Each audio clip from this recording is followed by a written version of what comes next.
예, 안녕하십니까. 대구 경북을 대표하는 민주당 국회의원 임미애입니다. 지난주 경북 지역 산불 피해 대응하느라고 오늘에서야 회의에 참석하게 되었다는 말씀드립니다.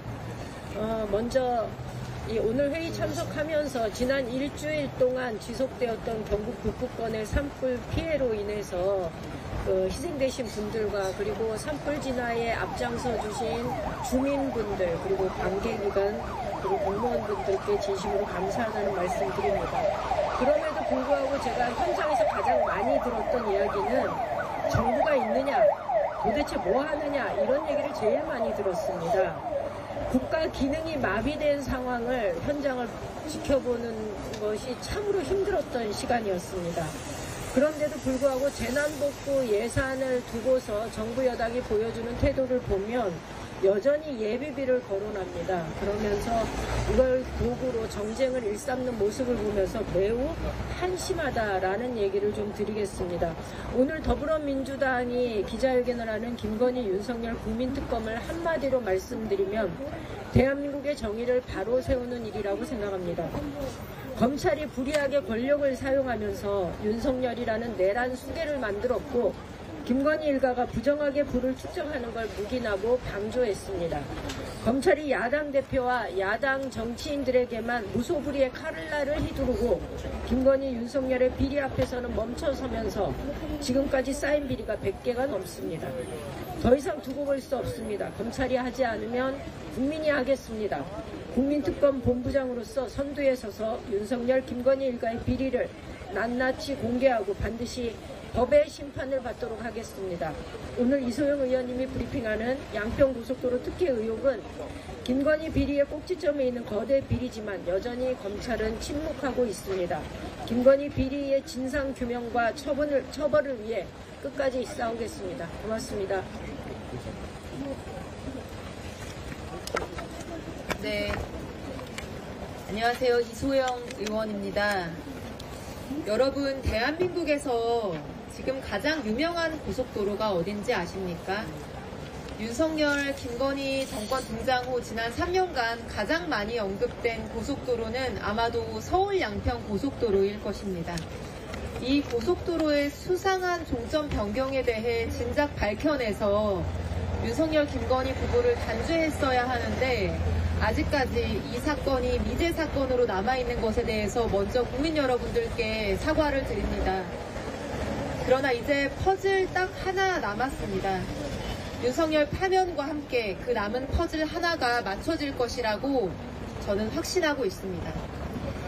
지금까지 윤석열 정부와 국민의힘은 무엇이 두려웠는지 국정감사도 거부, 특검도 거부, 경찰과 감사원도 전혀 움직이지 않았습니다. 이런 상황에서 민주당 의원들은 오로지 공개된 자료를 가지고 어렵게 진실을 밝혀왔고 재작년 국정감사에서 용역사에 대한 부당한 특혜 정황과 자료 조작을 발견해서 국토부 자체 감사를 요구한 바 있습니다. 그로부터 1년 반이나 훌쩍 넘은 올해 3월 11일 국토부는 드디어 자체 감사 결과를 발표했습니다. 그리고 서울 양평고속도로 사업 추진과 관련하여 국토부와 도로공사 직원 7명에 대해 징계 등의 처분 권고를 내렸습니다. 국토부 스스로가 서울 양평고속도로 사업 추진 과정에 문제가 있었다는 것을 인정한 것입니다. 지난 2023년 7월 원희룡 전 국토부 장관이 양평고속도로 사업 백지화 선언을 하며 그 전후로 내뱉은 말들이 있습니다. 고속도로 사업이 더 이상 소모적인 정쟁의 대상이 되지 않도록 모든 자료를 공개해서 국민들로부터 검증을 받겠다. 괴담, 거짓 선동에 흔들리거나 타협하지 않겠다. 김 여사가 선산을 옮기지 않는 한, 처분하지 않는 한 민주당의 날파리 선동이 끊이지 않을 것이다. 김 여사에 대한 악마와 선동을 끝까지 하려는 게 지금 민주당의 태도다. 이런 말들이었습니다.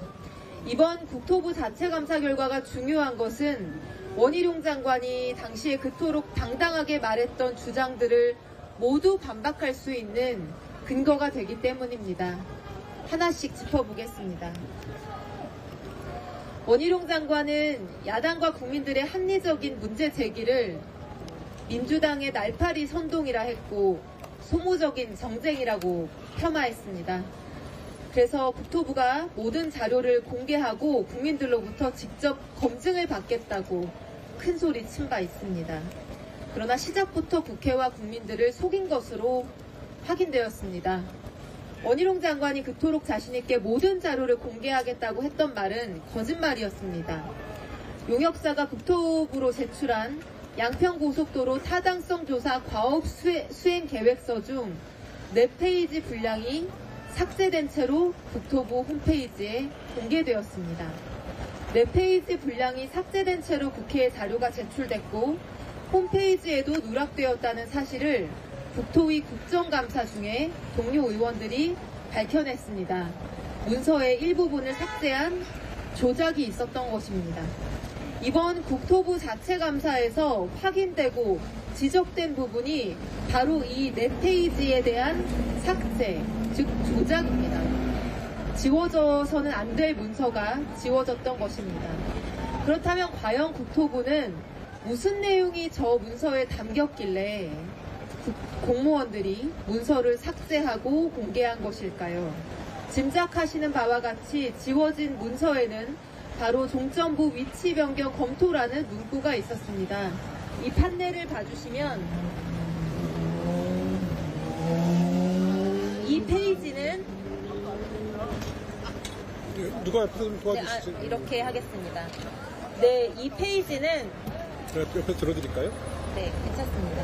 이 페이지는 국토부가 홈페이지에 공개하면서 삭제하고 공개한 바로 그 삭제 페이지 중 하나입니다. 여기 보시면 이 왼쪽에 있는 내용은 기존 예타에 담겨 있었던 내용이고 추진 방안이라고 되어 있는 부분은 용역사가 과업수행 계획서에 새롭게 담은 내용입니다. 여기 보시면 종점부 위치 변경 검토라고 하는 내용이 명확하게 기재되어 있습니다. 그런데 국토부는 왜 종점부 위치 변경을 검토한다는 내용을 삭제하려고 했을까요?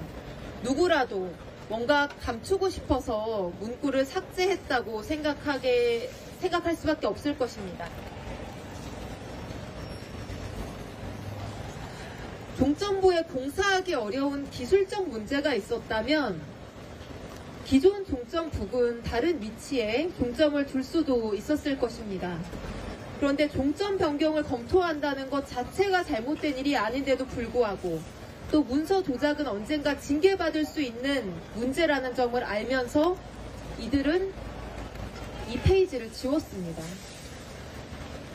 저는 그 이유에 대한 해답을 최근에 종합적으로 또 입체적으로 이해하게 되었습니다.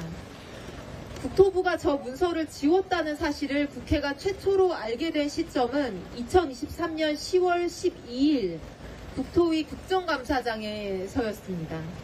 당시 증인으로 나왔던 용역사의 노선 변경 담당 상무가 국토부의 지시를 받고 본인이 문서를 삭제했다고 자백을 했습니다. 그런데 국정감사 직후 민주당 허용 의원실에서 공개한 자료에 따르면 노선을 삭제한 용역사에서 용역 착수 보고를 하기도 전인 2022년 4월 이미 강상면을 종점으로 하는 종점 변경안을 PPT로 작성하고 있음이 드러났습니다. 바로 이 장표인데요. 아까 보여드린 4페이지가 삭제된 사실이 드러난 직후 용역사에서 같은 시기에 내부에서 작성하고 있었던 PPT 슬라이드, 새로운 노선 아닙니다. 여기에 보시면 그냥 종점을 변경한다는 것을 검토한다는 것이 아니라 남양평 IC 가로하고 강상면으로 종점부 변경을 검토한다는 내용이 같은 시기에 작성된 내부 자료에 명확하게 등장해 있습니다. 즉 용역사가 국토부로 제출한 용역 계획서에는 단순히 종점부 변경을 검토한다고만 되어 있지만 실제로 그 이후에 드러나고 공개된 자료들을 종합해서 보면 용역에 착수하기 전 2022년 4월부터 강상면으로 김건희 여사 일가의 땅이 다 모여있는 강상면으로 종점을 변경하는 것이 내부적으로 확정되어 있었기 때문에 사후에 이 고속도로 종점 변경이 논란이 되고 나서 국토부가 자료를 공개하면서는 문제될 수 있는 종점부 변경 검토라고 하는 내용이 담긴 페이지를 삭제하고 조작했던 것입니다. 바로 이 조작의 내용이 이번 국토부 자체 감사 결과에서 확인되었습니다. 원희룡 장관의 말처럼 이것이 민주당의 거짓 선동이었다면 국토부는 왜 당당하지 못하게 문서를 지웠을까요? 거짓 해명은 국토부와 윤석열 정권이 했던 것이 아닐까요? 지금 돌아보면 원희룡 장관의 과도한 발언과 행동들이 오히려 범인이 죄를 숨기기 위해 했던 과한 제스처가 아닌가라는 합리적 의심이 듭니다. 문서를 지워가면서까지 종점 변경 계획을 감추려고 했다면 도대체 누가, 왜 국토부를 움직여서 종점을 바꾸려고 했을까요? 그 답은 작년 국정감사 때 제가 중요한 자료를 근거로 해서 제시한 결론에서 크게 벗어나지 않을 것이라고 생각합니다. 아까 제가 원희룡 장관이 했던 말을 몇 가지 소개해드렸는데요. 그중 하나, 김 여사가 선산을 옮기지 않는 한, 처분하지 않는 한 민주당의 날파리 선동이 끊이지 않을 것이다 라는 발언이 있었습니다. 그리고 2022년 국정감사에서 원희룡 장관은 김 여사가 보유 중인 땅이 선산이기 때문에 또 비탈진 땅이라서 개발이 어렵다라고 말했습니다. 선산을 처분하기 어렵다는 원희룡 장관의 주장은 알고 보니 사실이었습니다. 김 여사 일가가 오랫동안 보유해온 강상면 일대 선산 토지는 개발하기 어려운 위치에 있었기 때문에 매매를 하기가 매우 어려운 힘든 땅이었습니다. 대개 이런 경우에 일반인들은 선산을 처분한다는 생각을 잘 하지 못합니다. 조상 대대로 물려준 땅을 자녀들에게 물려줄 생각을 하지 다른 궁리를 잘 하지 않습니다. 그러나 김건희 일가들은 우리가 잘 아는 바와 같이 보통 분들이 아닙니다. 부동산 개발의 찐 전문가라고 할 수 있습니다. 다른 사람들에게 매매하기 힘든 선산 땅을 최대한 몸값을 끌어올려서 팔아먹을 방법, 일반인들은 상상하지 못할 방법, 그것이 무엇이었을까요? 제가 작년 국정감사에서 최종적으로 주장한 바와 같이 바로 그 방법은 토지 보상이었습니다. 대통령의 장모이자 김건희의 모친인 최은순 씨는 이미 토지 보상의 달인으로 알려져 있습니다. 대통령 장모 최은순 씨는 2001년 충남 아산시 일대 토지를 매수했다가 불과 3년 만에 대한주택공사의 토지가 수용돼서 약 100억 원대의 보상을 받았습니다. 또한 아산시 일대의 다른 땅이 국가의 철도 사업으로 인해 수용되면서 또다시 보상을 받게 됩니다. 우연도 이런 우연이 없습니다.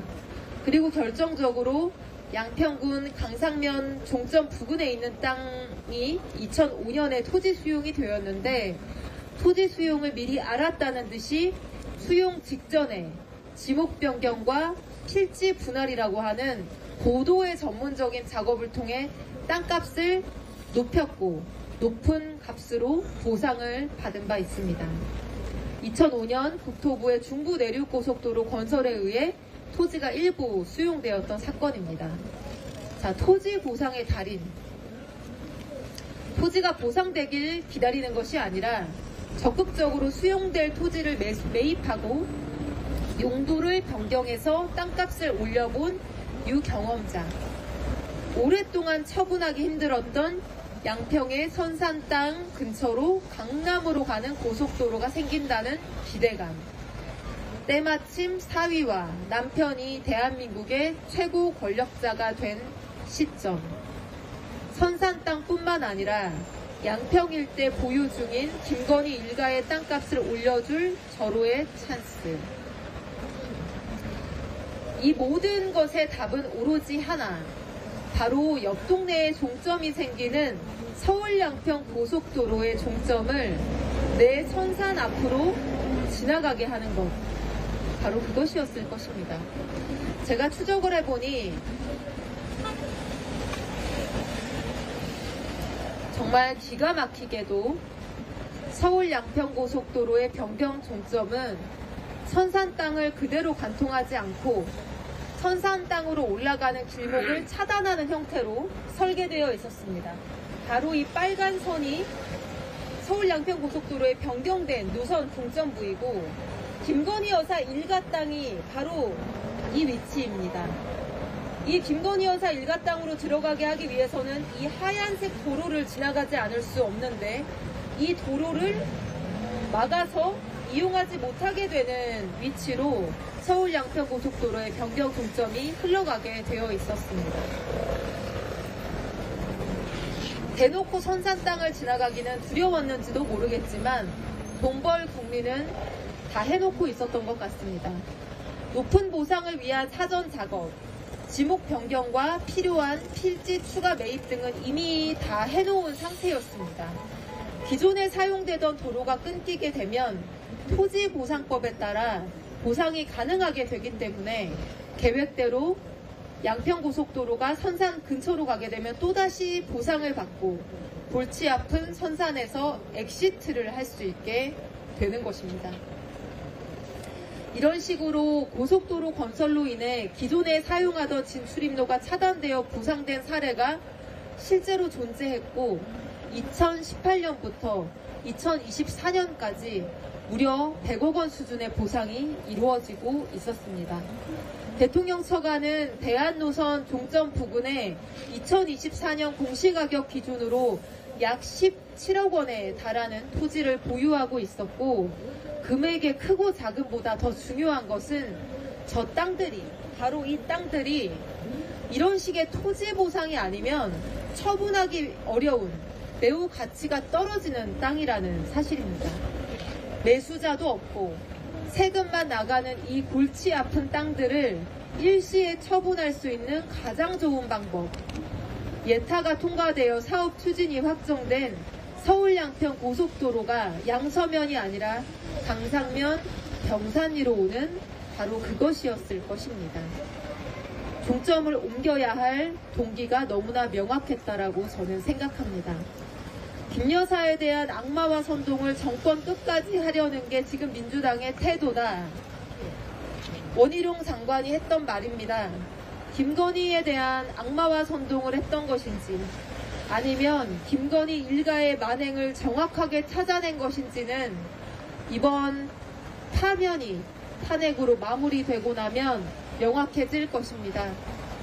국민들에게 총구를 겨누는 비상계엄을 선포하는 윤석열 정권을 보면서 말도 안 되는 계엄을 하는 사람들이 고속도로 종점 변경 정도는 충분히 할 수 있었겠다는 판단을 저뿐만 아니라 모든 국민들이 하셨을 거라고 생각합니다. 하루속히 탄핵이 되고 정권을 바꿔서 이 사건의 진실을 빨리 밝혀내고 이런 무지막지한 일을 단행한 사람들을 단죄해야 합니다. 감사원도 수사기관도 이 사건에 대해 제대로 된 수사를 하고 있지 않습니다. 탄핵과 정권 교체만이 이 사건의 진실을 밝힐 수 있는 마지막 열쇠라고 저는 확신합니다.